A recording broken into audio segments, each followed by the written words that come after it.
Hi folks, I'm Russ Amber and I've been coaching boxing since 1979.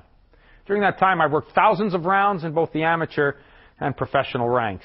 Over the years I've had the privilege of seeing some of the greatest fighters of the modern era at both the professional and Olympic levels. I've had one world champion and 4 Olympians, not to mention various medals at major international events, including the World Championships. Since 1988 I've worked as an analyst for the CBC on all their boxing coverage. And since 1996, I've also worked on TSN, the sports network, as their exclusive boxing analyst. Since June of 2000, I've been president of Quebec Boxing and have been a board of directors member of the Canadian Amateur Boxing Association. One of my most recognizable fighters that you might know is Otis Grant. Otis won the WBO middleweight title in 1997 and in November of 1998 fought the great Roy Jones Jr. Although we didn't win the fight, seeing the quality and supreme talent of someone like Roy Jones up close gave me an increased appreciation of the fantastic talent that he is. Today we're going to take a look at one of the most important routines of a boxer's training program, and that's working the punch mitts.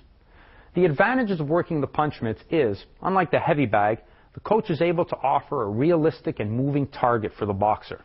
This is probably as close as you can get to actual sparring. Another advantage of working the punch mitts, and this is the most important, is that the coach is able to offer instant correction to the boxer. So now let's take a look at some basic boxing punch mitt routines.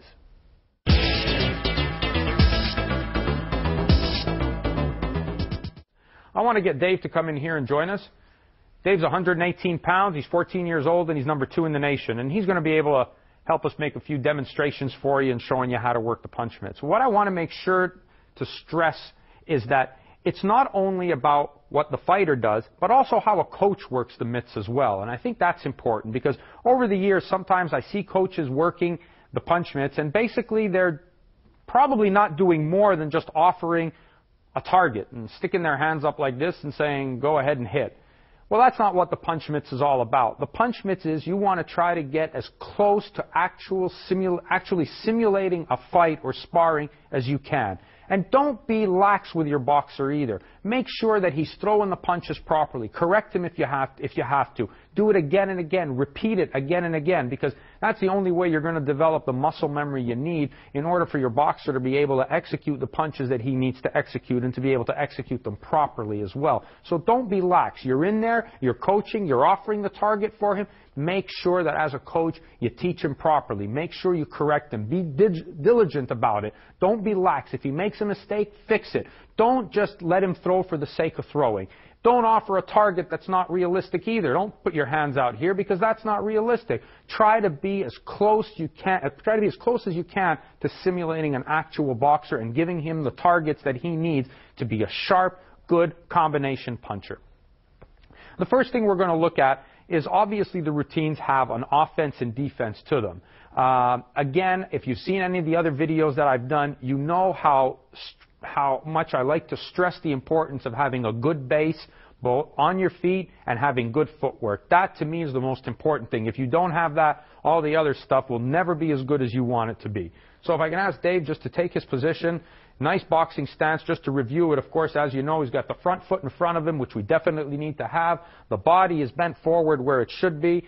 Leg is supporting him up, coming up. Hands are nice and in front of him. He sees the opponent. He knows his range. That's the most important thing. From there, my first routine that I'll usually work with a boxer with is, most important thing outside of his stance is his left jab. For you southpaws, it would be the right jab, so just switch everything around, but everything stays the same. David's right-handed, so we'll be doing it with the left jab. We're going to work on the offense of the left jab and the defense of the left jab, as well as maybe the counter punches. So if I can just ask David to get into his little rhythm, which he wants now. He wants to simulate a fight. So the bell is rung and David's come out, and you pop the target up there for him. Offer him the target. Now you put a little pressure on him and move him back, and you pop the target again. And you make sure you keep the hands in front of him. And now what I'll do with David is I'll pop a jab out on him, and you see he'll throw one back, and I wasn't ready. Boom, and there it comes back again. We'll move. I'll put the pressure on David again. I'll pop it, and there it is. The jab will come back again. I'll pop it out. There it is. Boom. He's throwing it out. Moving nice. Now you'll notice that when he's doing that, keep moving, he's always dragging that second foot. I'm putting the rhythm on him. I'm trying to keep the pressure on him.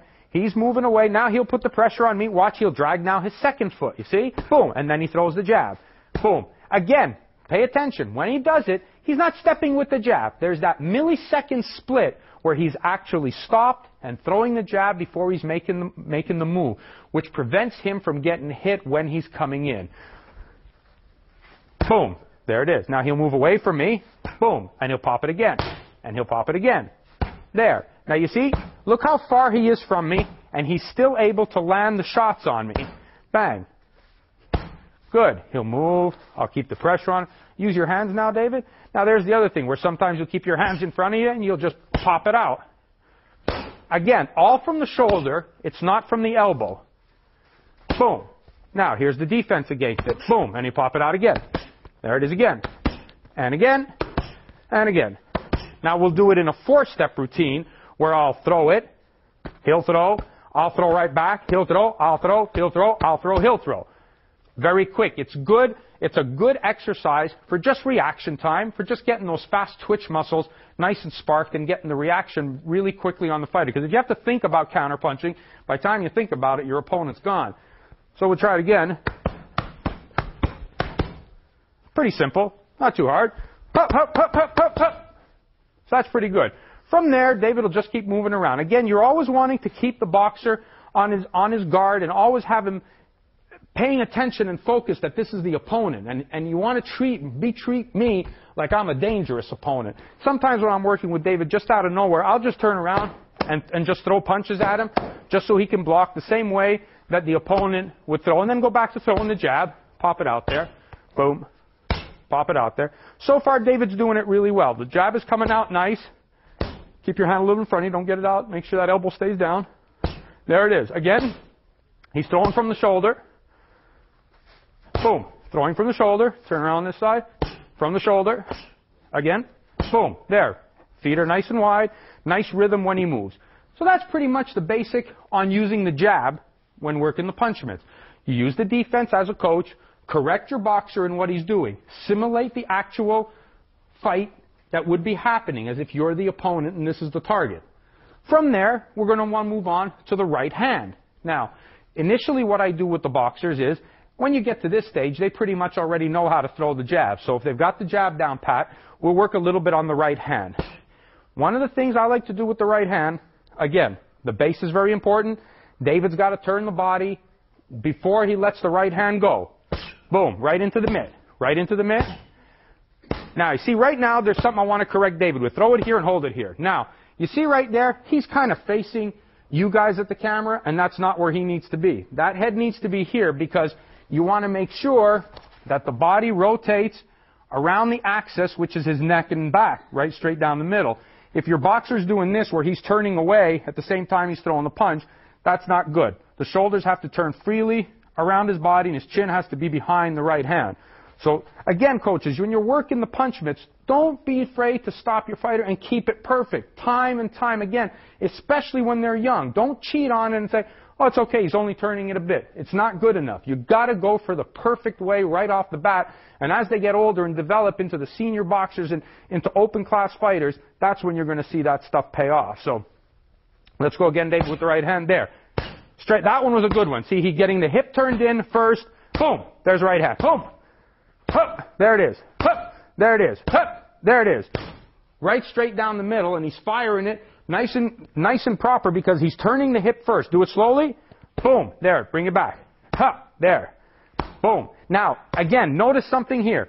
As soon as he makes contact, you'll notice that his foot will lock at the same time that he makes contact with my punch mitt. That means he's timing the shot perfectly. The body is rotating perfectly, and he's locking it at the same time. Let's take a look at that again. And again. Everything comes out and goes back together. Again, coaches, be diligent about this. Let's look at it again. Boom. Hup. Hup. Hup. Very good. So just because I don't want him to get lazy and I always want him to stay focused, remember, throw some shots back at your boxer. That's it. Let him block it. Let him move. Let him use the defense that he knows what to use. We already covered the left jab, so throw a few at him. Let him block it. Boom, boom. Just keep him sharp. Keep him working. And now we know we want the right hand because that's what we're working on now. So we put it up, boom, and we turn it. And we move again and turn it. Good. Move. Now we're putting the right hand into motion. It was stationary before. Now we're putting it into the motion like the left jab. Move. and we turn. Hook. That's it. And we turn. Hook. And we turn. Hook. And we don't forget the defense against the right hand. I throw it, boom, there it is. So I'm going to wait with David, and I'm going to throw, hook, boom, and he's going to pick it up. Hook, and he's going to pick it off. Hook, he's going to pick it up, and he's going to fire back his own right hand. So that's pretty much the basics on the right hand working the punishment routine. Okay, coaches, we've seen the right hand, we've seen the jab, and we've seen both of them put into motion. Now what we want to take a look at is the left hook. And you as a coach have